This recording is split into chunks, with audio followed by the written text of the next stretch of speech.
ఇక కొన్ని రెండు పార్టీలు సిగ్గుదప్పిన పార్టీలు ఉన్నాయి. తెలంగాణలో బీఆర్ఎస్ పార్టీ, ఆంధ్రప్రదేశ్లో వైఎస్ఆర్సీపీ. ఈ ఇద్దరు కూడా సిగ్గుదప్పి నిర్ణయం తీసుకురు. వాళ్ళు బీజేపీలకే వంత పాడుతున్నారు తప్ప ఎవరికి ఓటు వేయాలి, ఎవరికి ఓటు వేయొద్దు అనేటువంటి ఇంగిత జ్ఞానం లేకుండా పోయింది ఇక్కడ ఉన్నటువంటి బీఆర్ఎస్ పార్టీకి, అక్కడ ఉన్నటువంటి వైఎస్ఆర్సీపీకి. ఎందుకు? నిజాయితీ కలిగినటువంటి జస్టిస్ సుదర్శన్ రెడ్డికి ఓటు వేయాల్సిన అవసరం ఉండగా రేవంత్ రెడ్డి నిలబెడితే నేను ఓటేస్తానా అని కొంత నీతిమాలిన మాటలు, ఆయన స్థాయికి తగ్గట్టు బుడ్డపురాలు మాట్లాడినట్టు మాట్లాడుతున్నాడు కేటీఆర్. ఎందుకు?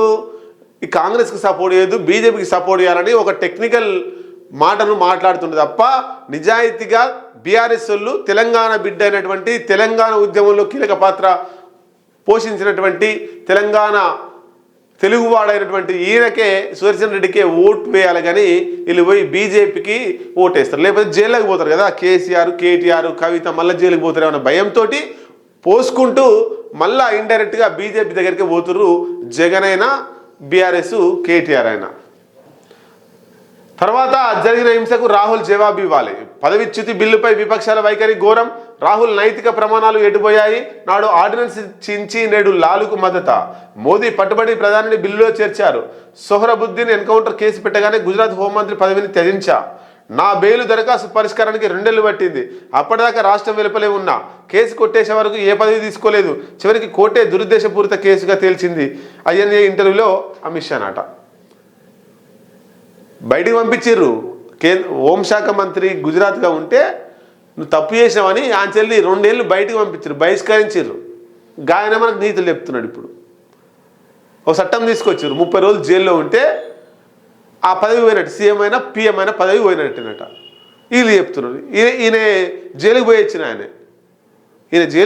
ఆయనే ఎవరు పదవిలో ఉండాలి, ఎవరు ఉండకూడదని చట్టం చేసిండు. ఈయన గంత దరిద్రంగా తయారైపోయింది వ్యవస్థ. పార్లమెంటులో, లోక్సభలో ఉండేటువంటి 543 మంది ఎంపీలలో 271 మంది మీద కేసులున్నాయి, క్రిమినల్ కేసులున్నాయి, సీరియస్ కేసులున్నాయి. ఇంత దరిద్రంగా పార్లమెంట్ ఉంది, ఇంత దరిద్రంగా వ్యవస్థను తయారు చేసేటోళ్ళు ఉన్నారు. వీళ్ళ వ్యూహం ఏంది?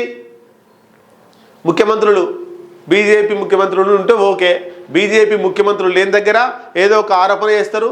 తమిళనాడు అయినా, కేరళ అయినా, ఆంధ్రప్రదేశ్, తెలంగాణ అయినా, లేదా స్టాలిన్ తమిళనాడు అయినా, మమతా బెనర్జీ అయినా, లేకపోతే శిబు సోరెన్ ఇది ఉండే కదా అది. ఇట్లా ఈ బీజేపీ లేని దగ్గర ఆ ముఖ్యమంత్రులను, ఇప్పుడు పంజాబ్ భగవంత్ మాన్, ఇట్లాంటి రాష్ట్రాలలో బీజేపీకి లొంగి ఉండాలి. లొంగి ఉండకపోతే ఏం చేస్తారంటే ఏదో ఆరోపణతో అరెస్ట్ చేసి తీసుకుపోయి 30 రోజులు జైల్లో పెడతారు. 30 రోజులు జైల్లో ఉంది కాబట్టి పదవి తీసేయాలి అంటారు. ఇది బీజేపీ స్కెచ్. ఎంత దరిద్రం చూడండి. అదే బీజేపీలను ఆరోపణలు వచ్చినా ఏమొచ్చినా వాళ్ళని అరెస్ట్ చేయరు, జైలుకు పంపారు, ఒక్కరోజు కూడా పంపారు. బీజేపీ ముఖ్యమంత్రులు కాబట్టి ఇప్పుడు ఏముంది? టార్గెట్ ఎవరు మరి? రేవంత్ రెడ్డి టార్గెటు, అట్లా పోతే Kerala Pinarayi Vijayan target, Tamil Nadu CM Stalin target, Mamata Banerjee target, తర్వాత శిబు సోరెన్ కొడుకు, ఆయన పేరు ఐడియా వస్తలేదు, ఆయనే టార్గెటు, పంజాబ్ ముఖ్యమంత్రి టార్గెటు. ఇట్లా బీజేపీ ముఖ్యమంత్రులు లేని చోట టార్గెట్. చివరకు చంద్రబాబును కూడా టార్గెట్ చేస్తారు చూడండి. ఎందుకంటే అక్కడ చంద్రబాబు ఒక సిద్ధాంతం గల వ్యక్తి, సిద్ధాంతాలను జనాల్లోకి తీసుకెళ్తాడు, టీడీపీని బలోపేతం చేస్తాడు. చంద్రబాబు ఉన్నన్ని రోజులు అక్కడ బీజేపీ అధికారంలోకి రాదు సొంతంగా. అది గమనించిన అమిత్ షా, మోడీ ఏం చేస్తున్నారంటే చంద్రబాబును ఫ్యూచర్లో జైలు వేస్తే ఆయన పదవి పోతుంది అని జైలు నుంచి తిరిగి వచ్చేసరికి పవన్ కళ్యాణ్ని ముఖ్యమంత్రి చేస్తారు. రాసి పెట్టుకొని పవన్ కళ్యాణ్ ముఖ్యమంత్రి చేసిన తర్వాత టీడీపీ అంతా విచ్ఛిన్నమైపోతుంది. ఆ తర్వాత పవన్ కళ్యాణ్ కూడా ఏదో కేసులో ఇరికిచ్చి జైల్లో వేస్తారు, ఆయన పదవి పోతుంది. అప్పుడు మళ్ళా ఈ విచ్చగొట్టి ఎమ్మెల్యేలందరినీ భయభ్రాంతులు చేసి మీ మీద ఏసీబీ రైట్స్, ఈడీ రైట్స్ అన్నీ జరుగుతాయని చెప్పి అందరినీ బీజేపీలో చేర్చుకొని ఆంధ్రప్రదేశ్లో బీజేపీ ప్రభుత్వాన్ని తీసుకొచ్చేందుకు కుట్ర చేస్తున్నారు. చంద్రబాబు కూడా భయం అవుతుంది. చంద్రబాబు కూడా బీజేపీ నుంచి బయటకు వెళ్ళాలి, ఎన్డీఏ కూటమి నుంచి బయటకు వెళ్ళాలనే ఆలోచనలో ఉన్నాడు 100%. ఇట్లా జరుగుతూ ఉంది.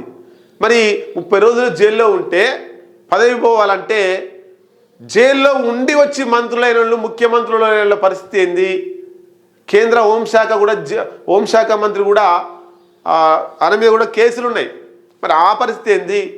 అసలు కేసులు ఉన్న వాళ్ళను చట్ట సభలకే పంపొద్దు, కేసులున్న వాళ్ళను చట్టసభలకి పంపొద్దు. వాళ్ళు పోయి ఏం చేస్తారు? చట్టాలు చేస్తారు, మనకు అనుకూలంగా చేస్తారా, వ్యతిరేకంగా చేస్తారా? గింత అసలు ప్రజాస్వామ్యం భారతదేశంలో ఉందా లేదా? ఇష్ట రీతిన బీజేపీ చట్టాలను వేసుకుంటూ పోతుంది, ప్రతిపక్షాలను ఇరికిచ్చే కుట్రలో భాగంగా.